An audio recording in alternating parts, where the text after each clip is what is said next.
कैसे होता है। मेरे को याद है कि हमारा सेमिनार था और सेमिनार में मतलब लोग ये सोचते ना थोड़ी सी बुखार आ जाए, हम तो इतने हरामी लोग हैं ना कि हमको बुखार भी सोचता है कि ये इसको बुखार आऊंगा तो भी ये करने नहीं। मतलब मेरे को याद नहीं कि 18 सालों में बुखार आया हूं मैं कभी, मतलब मैं कभी बाहर ऐसा हुआ ही नहीं कि बुखार की वजह से घर में रहा।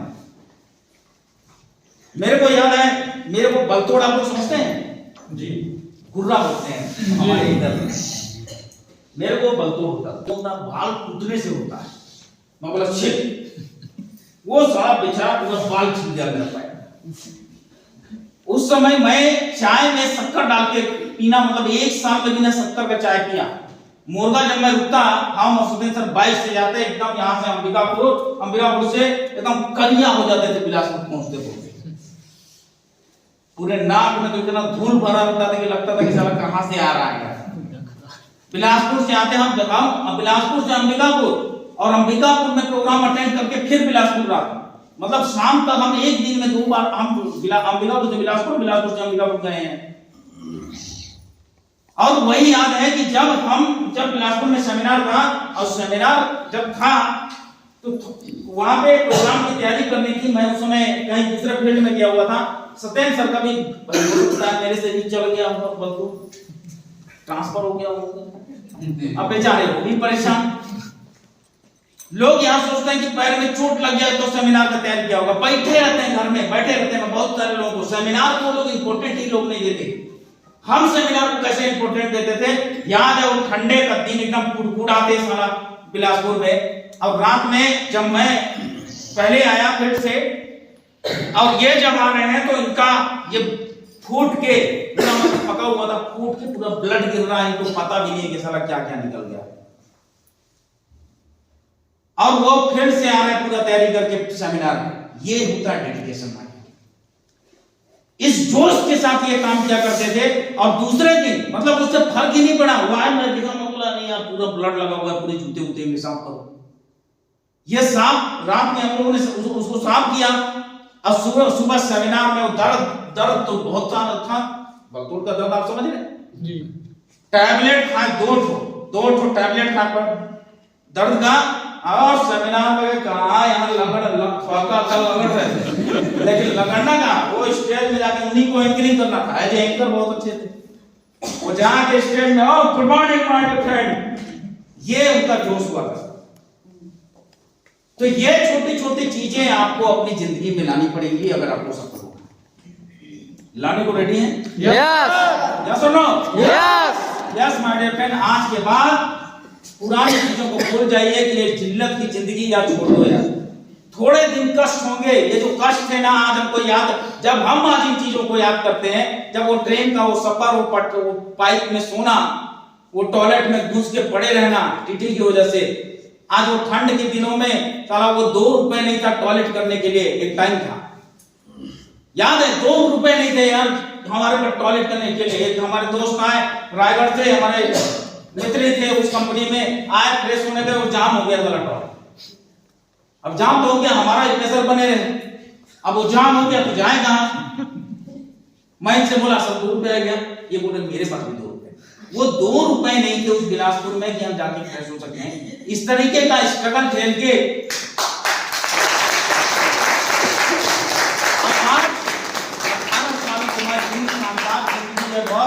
कि आज जो मन करता है, जैसा मन करता है, बच्चा अगर ये बोल दिया कि 50,000 की चीज चाहिए, तो अगर उसकी जरूरत की चीज है तो हम जरूर लेके देंगे। बिना काम का चीज बच्चों को नहीं लेना चाहिए, लेकिन अगर वो बोल दिया, वो अगर अच्छी चीज है, उसकी जरूरत की चीज है, तो जरूर हम, हमारी क्षमता इतनी है कि हम उसको लेके दे सकते हैं। और कहां से ये आया, ये इस डायरेक्शन से। और ऐसे ही प्लेटफॉर्म पर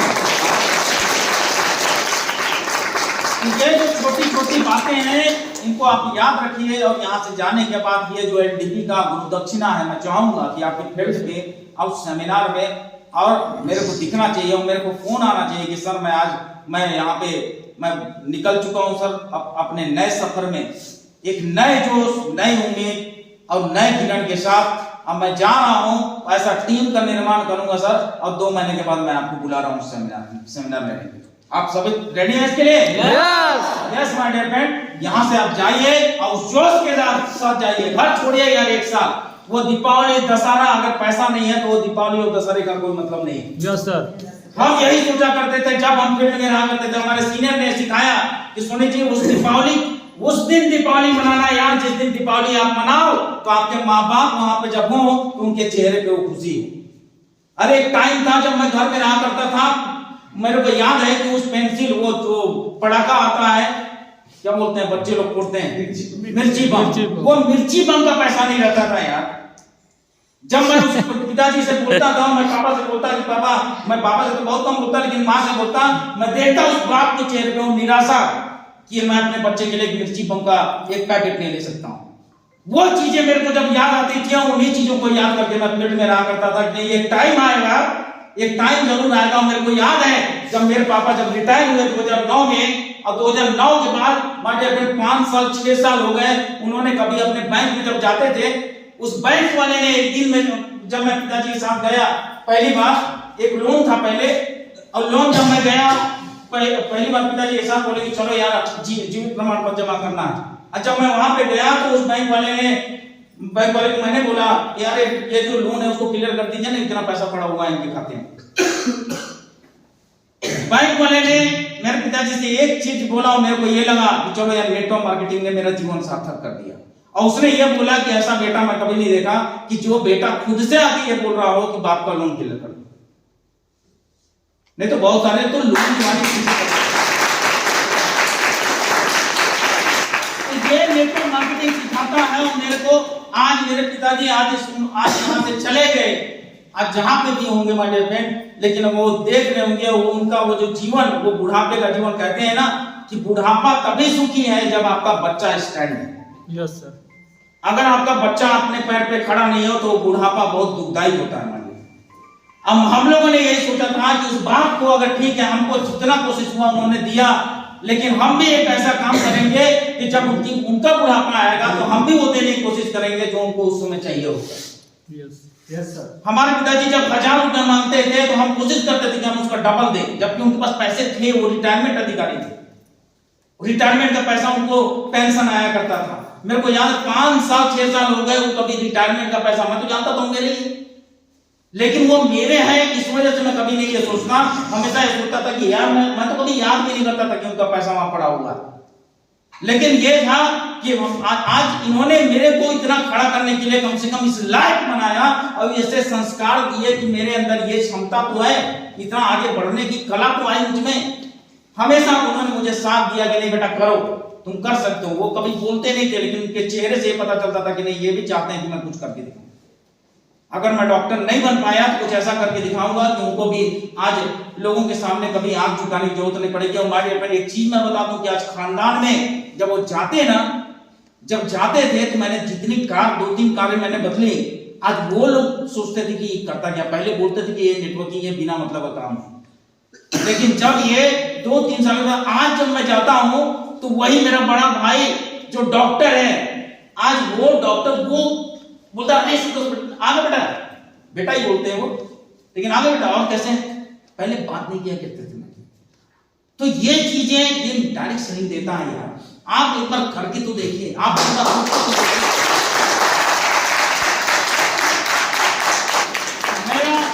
आप लोगों से हम्बल रिक्वेस्ट है कि आप जब यहाँ से जाएं तो हमारा जो दर्शना होगा, फिर से मैं बोलूंगा कि ये जो एलडीपी का 3 दिन का सेशन आपको यही सिखाता है कि आप जाओ और वो दीपावली दशहरा 1 साल भूल जाओ, 1 साल के बाद हम सारे लोग एक साथ मिलकर दीपावली और दशहरा मनाएं।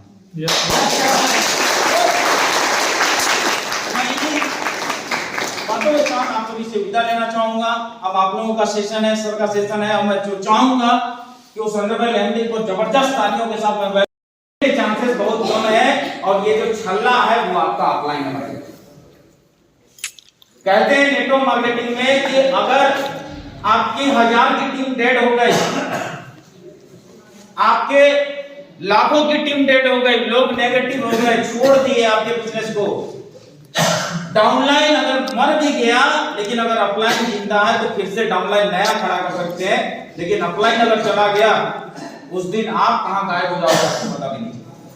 पहला मैसेज मेरा यही है कि आप अपने अपलाइन को कभी ये मत सोचो कि मैं कर रहा हूं इसलिए अपलाइन। अपलाइन जब तक है इसलिए आपके मन में कभी बहुत लोगों के मन में आ जाता है कि नहीं मैं ही कर रहा हूं, मेरा अपलाइन तो कुछ नहीं है। लेकिन माय डियर फ्रेंड, उनका वो फोन वही बहुत है आपके लिए, आपको इस बिजनेस में टिकाने के लिए। जिस दिन अपलाइन ने फोन करना बंद कर दिया, हफ्ते भर नहीं रहेंगे नेगेटिव होने। इसलिए आप भी सीनियर हैं, आपके जो जूनियर होंगे उनके अपलाइन आप हैं, इसलिए कंटिन्यू आपको फोन करते रहना चाहिए। आप उनसे बात करते रहिए। अगर हफ्ते भर आप उनसे बात करना बंद कर देंगे तो मेरा मानना यही है कि हफ्ते भर इसीलिए होता है कि लोग छोड़ देते हैं। आज 3 दिन का ये सेशन, 3 दिन में आपकी कुल्हाड़ी को बड़ा तेज करने की कोशिश की गई, कि आपकी तेज करने की कोशिश किया गया कि आज यहां से आपका जो उधार है वो तेज हो, जब आप फील्ड में जाए तो धमाकेदार तरीके से आप वहां पे काम करें। दूसरा मैसेज इस लास्ट डे का मेरा ये है कि मैं जब इस हॉल में आया तो एक क्या नाम था मैडम का? सुनैना। कहां थी? सुनैना जी ने मेरे को एंट्री कराया, मैं आपके साथ आया और मैं आपके साथ सैला डांस करने लगा। सैला डांस से बोलते हैं उसको ना, क्या बोलते हैं? लुंगी डांस। लुंगी हाथ पकड़ पकड़ के खूब डांस किए। Yes sir. तो दूसरा मैसेज ये मेरा ये है कि आज 3 दिन की एक्टिविटी में आप वो एसोसिएट नहीं रहे, अब आप यू आर ए लीडर। आप वो लीडर बन चुके हैं कि जब सेमिनार हो तो मैं चाहूंगा कि जब अगला सेमिनार अभी होने वाला है कंपनी का, तो मैं आपको एज ए लीडर के रूप में देखूं। बहुत सारे लोग होते हैं जो एक प्रेशर होता है, जो एक नया एसोसिएट होता है, वो छुप के बैठा रहता है कि नहीं वो हम एंजॉय नहीं करें। होता क्या है कि सेमिनार में माहौल कौन बनाता है? लीडर बनाता है। और रिजल्ट कैसे निकलता है? उस माहौल से निकलता है। जो प्लान देखने आते हैं उस प्लान को बहुत गहरे तरीके से नहीं सुनते, वो देखते हैं आपके एक्साइटमेंट को, वो देखते हैं आपके जोश को कि वो कितना एनर्जेटिक है। अगर आप इस तरीके से चुपचाप अगर वहां पे बैठे रहेंगे उस सेमिनार में, तो आपका जो गेस्ट आया हुआ रहेगा वो कभी एक्साइटेड नहीं होगा और हो सकता है इसीलिए ज्वाइनिंग भी नहीं आती।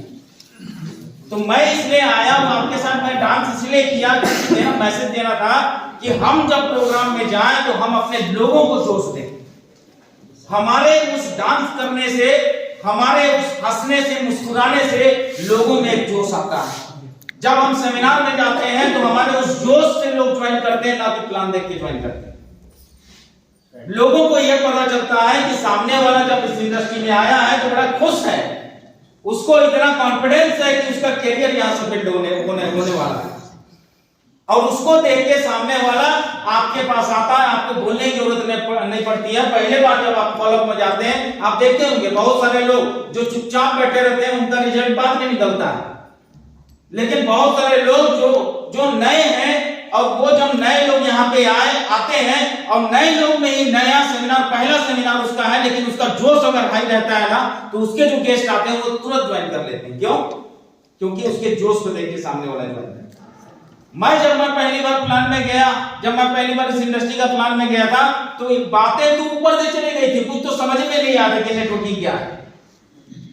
पांडे साहब ने कहा ना कि नेटवर्क मार्केटिंग भी एक ऐसा सिस्टम है, लोग हर प्रोफेशन में बाय चॉइस जाते हैं,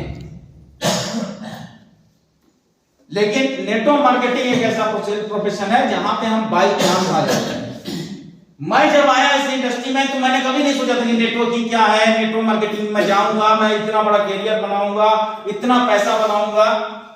बाय चांस उस प्रोग्राम में गया और वहां पे उस प्रोग्राम को देखा। उस प्रोग्राम में केवल ये देखा कि सामने वाला स्टेज पे जा रहा है और स्टेज पे जाने के बाद बोल रहा है मैं 3 लाख रुपए बना। आप भी जितने लोग हैं, मैं गारंटी के साथ कह सकता हूं कि किसी ने बाय चॉइस नेटवर्क मार्केटिंग को ज्वाइन नहीं किया। किसी ने किया क्या? No sir. सभी ने बाय चांस किया। किसी ने कोई यहाँ पे लेके आ गया और आपने उस प्लान को देखा और आपने प्लान को, आज कोई व्यक्ति ऐसा है जिसने प्लान को देख के ज्वाइन किया हो?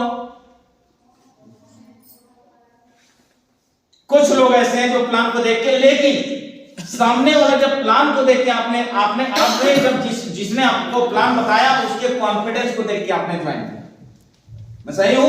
Yes sir. प्लान को देखते नहीं, प्लान तो समझ में नहीं आया होगा शुरू में। यस पहली बार किसी को भी प्लान समझ में नहीं आता। इस तरह कैलकुलेशन हम लोगों ने पढ़ा है कभी क्या? हमारा सिलेबस था स्कूल में कि ये नेटवर्क मार्केटिंग ऐसा होता है, इसका कैलकुलेशन ऐसा होता है? No sir. हमने हमेशा जब स्कूल में